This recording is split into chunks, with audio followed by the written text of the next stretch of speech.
How many of you have been to a doctor, you had an appointment at 10 and they kept you waiting for 2 hours? Let me see a show of hands.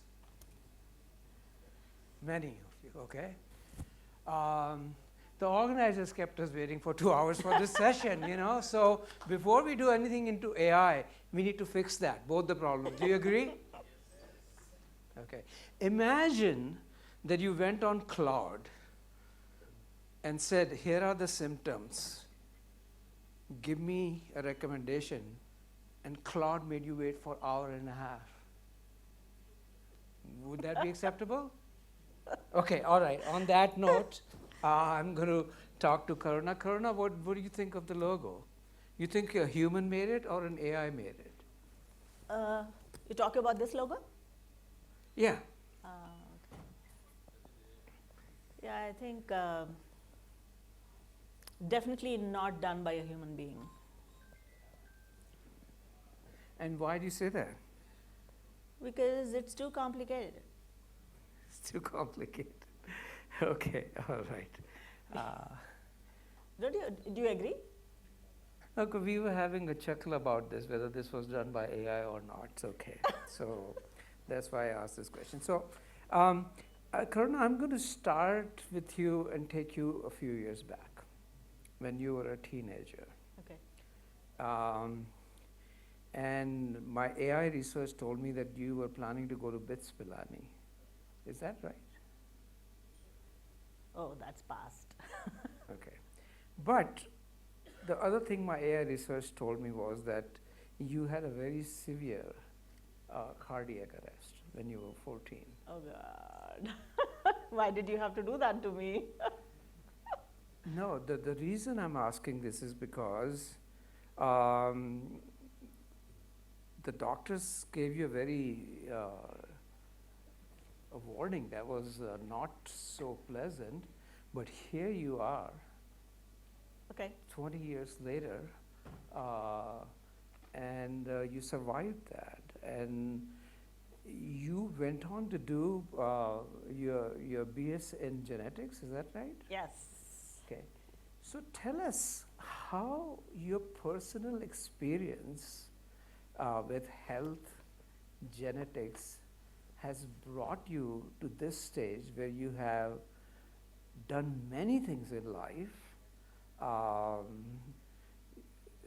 including policy, including futuristic cities, technology, and now you're part of BJP and you're advising the government on what we should be doing. Tell us how you got here. Okay, so you mentioned about my cardiac arrest, right? So it is true. I had a cardiac arrest when I was 14 years old.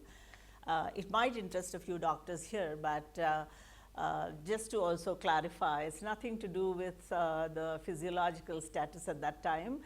I had a sports injury and then I was put on the operation table and they gave me anesthesia, which was sodium pentothal, which perhaps as the agent it didn't work for me, or maybe there was an overdose and then I had a cardiac arrest. So that's it. I recovered and I, of course, did whatever I had to do in life. That's fine. But one question at that point in time, I used to always think my parents, I lost my parents at a very young age. My father was a very brilliant bureaucrat, a man who had perhaps a dozen gold medals in mathematics, international law, criminal law, and went on to become an IAS officer. He had renal failure and he passed away when he was barely 50.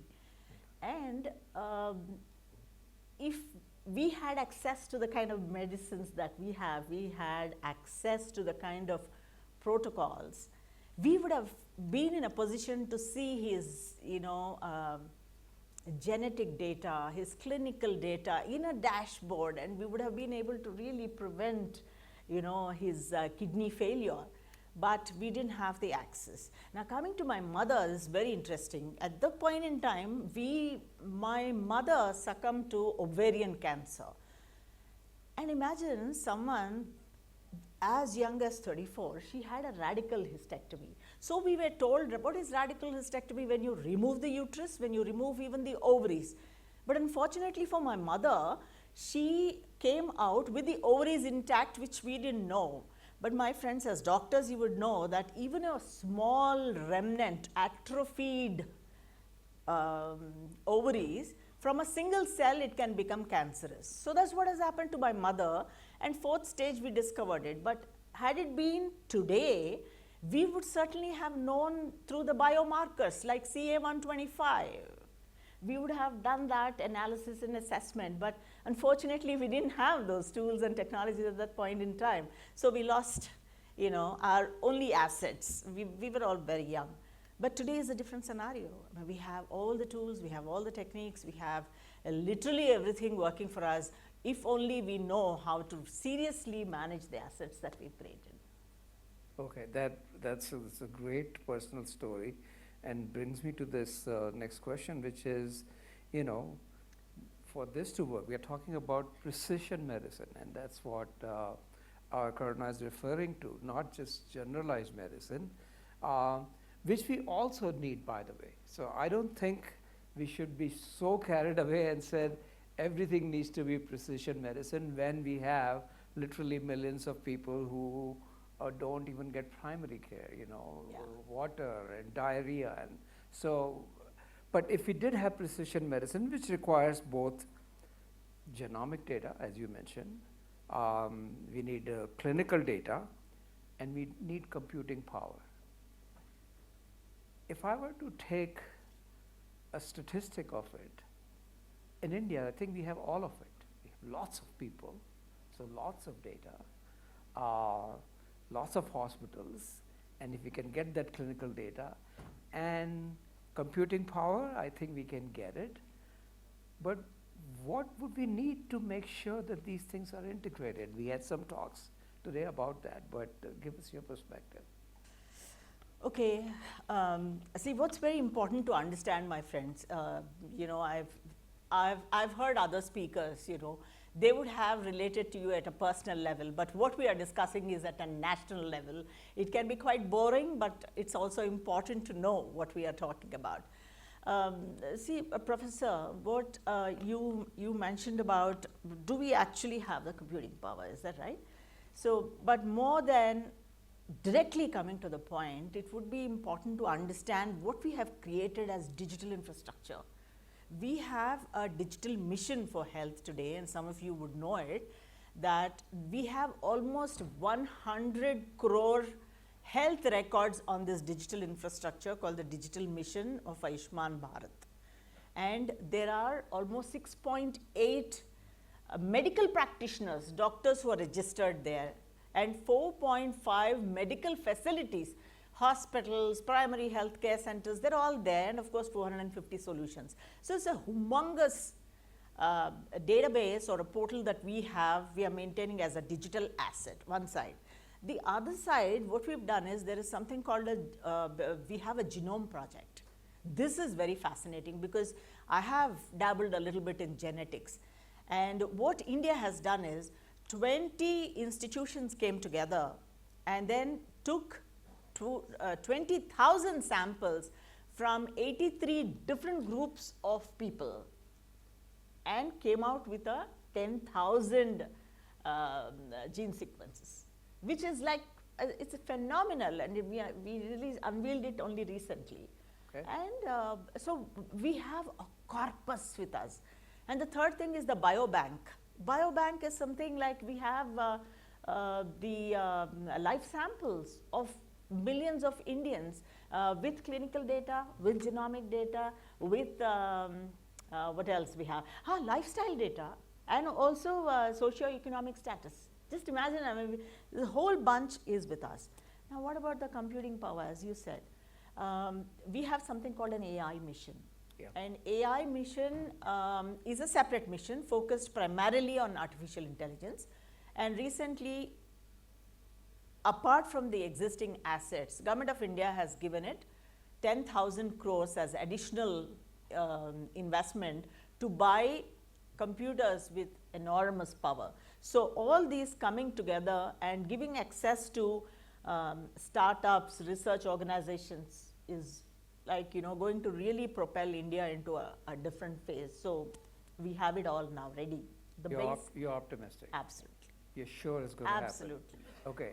Tell me, what will you do to make sure it happens? Because you are connected to the policy circles, and I think a lot of these things we talk about at conferences, and then we keep having conferences. We'll have Yashoda AI 3.0, 4.0.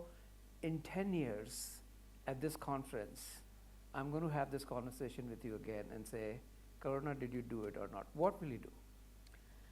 Well, first of all, I think the only difference between the two of us, perhaps you are a little skeptical and I am very No, optimistic. not at all. No, you're not skeptical? Not at all. No, Not okay. at all. I'm just Okay. urging people to actually make sure we do the things we need to Yes, do to make yes. it happen. Well, first of all, as I said, I'm an optimist and it's going to happen. But with a rider, that let's understand India. What is India, my friends? We are the most populous country, right? 1.4 billion people. And India has multiple problems. What India has is also what we call as the triple disease burden. What is triple disease burden?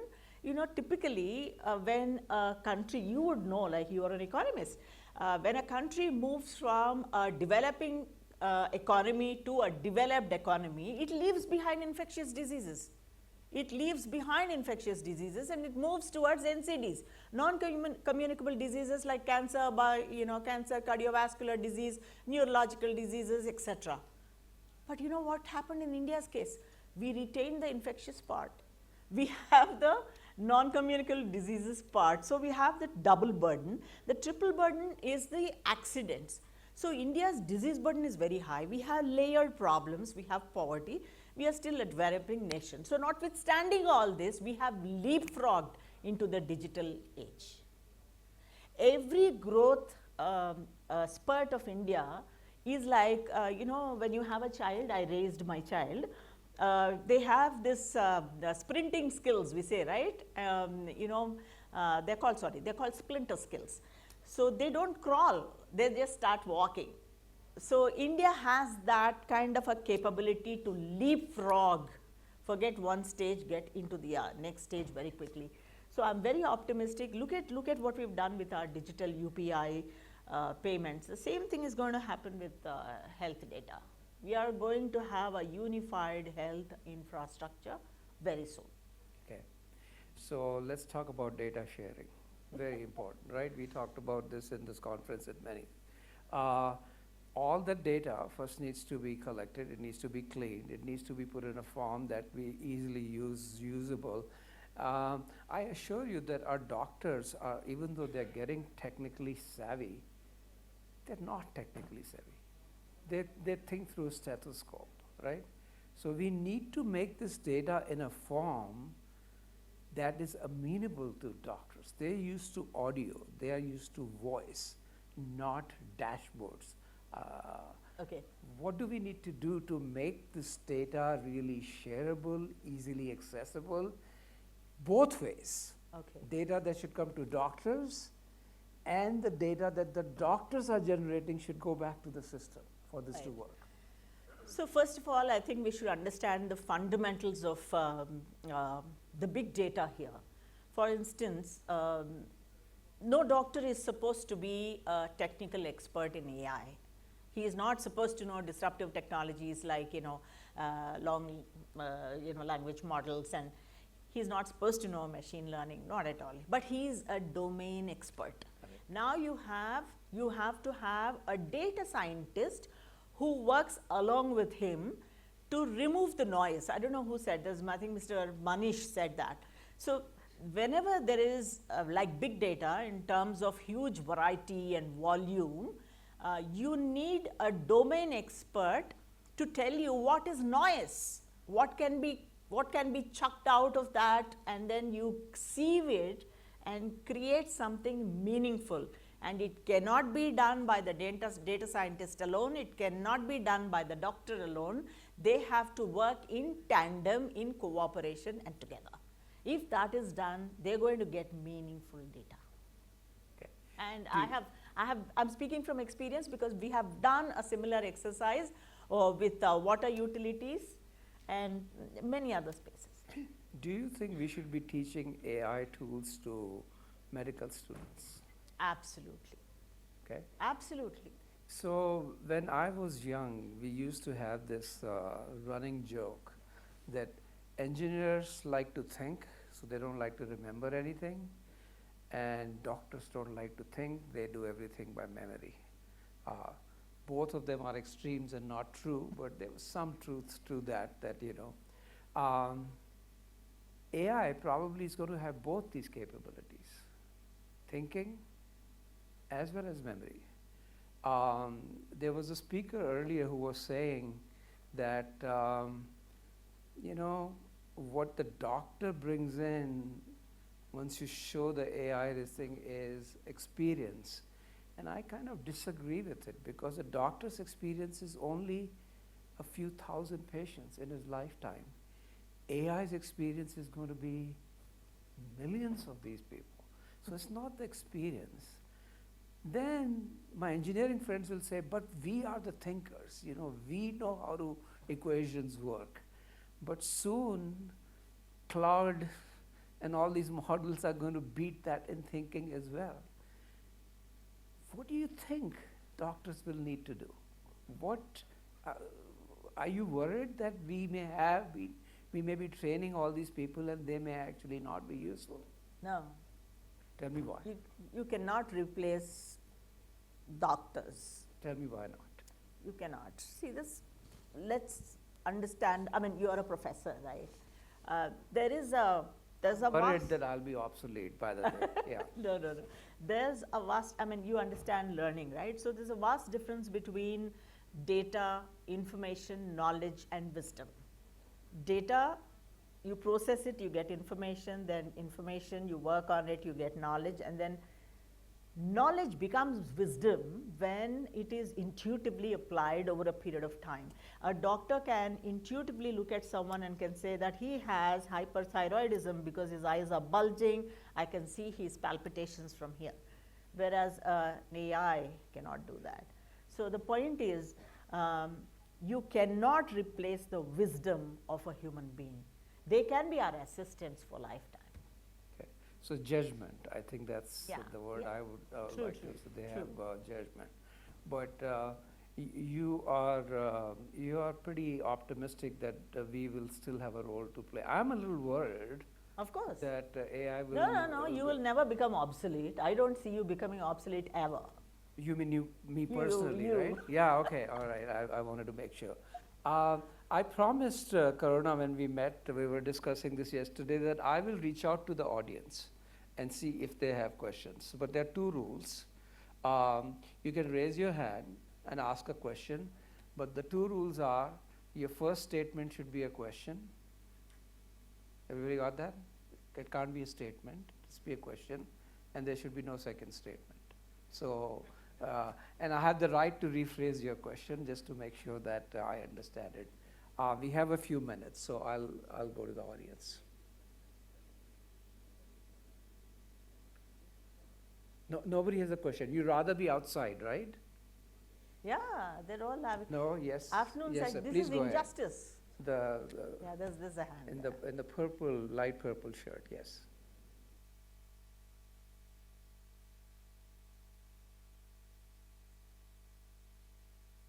I think that's okay. It's a question, by the way, not a statement. You made a statement that there has to be a. Use it. Hello. Yeah, we can hear you. You made a statement that there has to be education for medical students related to AI. What is that you wanted to include? I'm not a doctor, by the way. I'm the technologist. Okay, you want me to answer. See, every doctor, for that matter, every professional that needs to use AI in his profession has to have a fundamental understanding of the application of that particular technology. Only the application part. He doesn't have to know the coding part, he doesn't have to know the engineering part, he doesn't have to be a data scientist. He needs to know where exactly it works. So unless you do that, unless you learn that, you will not be in a position to compete as a doctor with a whole bunch of others who have this knowledge backing them. Okay, I think that's a really good point. And in fact, the idea that you need to know coding in this thing is disappearing even for software engineers. Yeah. Even they don't need to know any coding, right? We just need to be able to say in words what we need. So I'm sure our doctors will be able to do it very easily. Any other questions? Oh, I see a bunch of hands. Let me go to. Sorry, we have to take it from him. He came from there.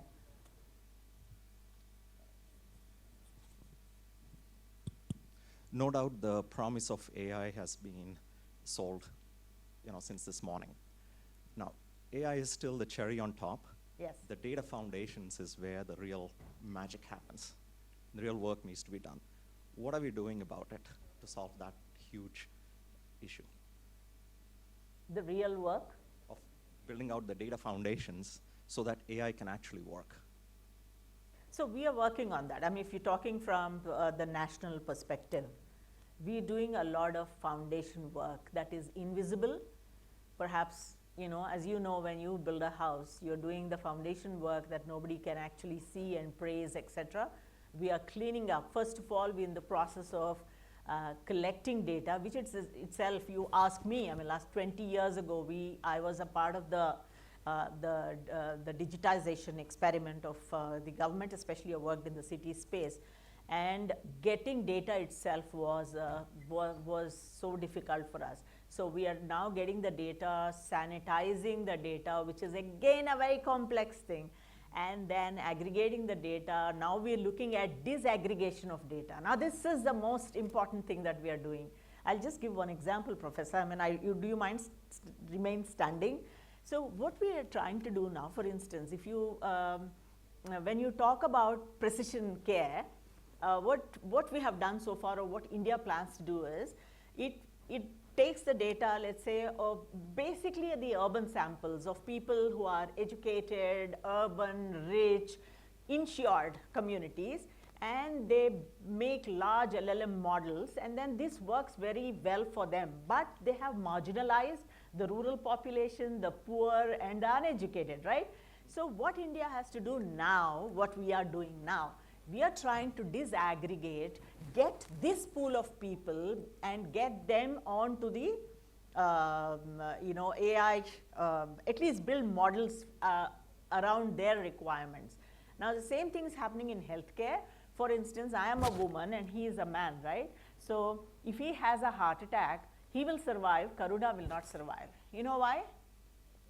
You know why? Because have an idea.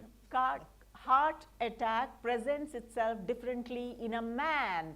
He will have symptoms like left arm pain, jaw pain, and he'll say, whoever's next to him. Oh, come on, yes. more men die of heart No, breaks. please listen to this. Okay. And he has more chances of survival. For a woman, when she has a heart attack, there are no symptoms, she'll just feel fatigue, which she thinks, anyway, all my life I've been working, so there's fatigue. Why is this? The difference is because there is no disaggregated data on CVD, on cardiovascular disease. We say in India, CVD is 49%. We don't know how many women and how many men. So data, my friend, we are now trying to disaggregate, we are trying to clean up, we're going to aggregate, we're going to share, and become democratic in the sharing, which is a complex thing, but we are working. Thank you. I'm going to take you up on that. Okay. Thanks. So I have just 1 minute left, so I'm going to just close this and with the last question. Is that okay? Or organize? You already asked a question, didn't you? Okay, make it quick. because Good my evening, time is Karuna ji. running out. This is Dr. Rahman from Dr. Reddy's Nestle Health Science. So, a very good session. Just one question is that as the cost of healthcare increases and with AI we optimize and eventually reduce the churn, do you see in the future the cost of healthcare going down and eventually being free for Indian This is citizens? a very good question. I was Yes, planning to yes, ask that. yes. When we say precision medicine, I'm worried that it will be costly. Expensive, But yeah. maybe with scale, we can Yeah. actually With scale, reduce it the will come cost. down, yes. So just to answer your, in the last 10 years, our out-of-pocket expenditure on healthcare, initially it was 64%, but now it is 40%. And I see now it's going to go down much, much lower Because recently there's someone who asked a question, a doctor. Unfortunately, we don't have good, I mean, many people sitting here. The person who asked the question on tuberculosis went away. But tuberculosis is something that we have done in, it's a poor man's disease. It's a nutritional deficiency. And we have done a complete assessment, preventive, quick identification and addressing it. So it has come down phenomenally, detection, curing. So that's an important point. I'm going to close with one last question for you, Karunaji. So the Prime Minister calls you. Oh God. He knows you, he's met you, and he's going to say, Karunaji, अब आप ही बताइए कि एक चीज वो मैं क्या कर सकता हूं जिससे देश का भला होगा, बताइए. What's the one thing with the flick of a pen that you can ask him to do that will make our dream a reality? Okay. I will say, sir, hire me as your advisor for health. That is a Thank brilliant you. response.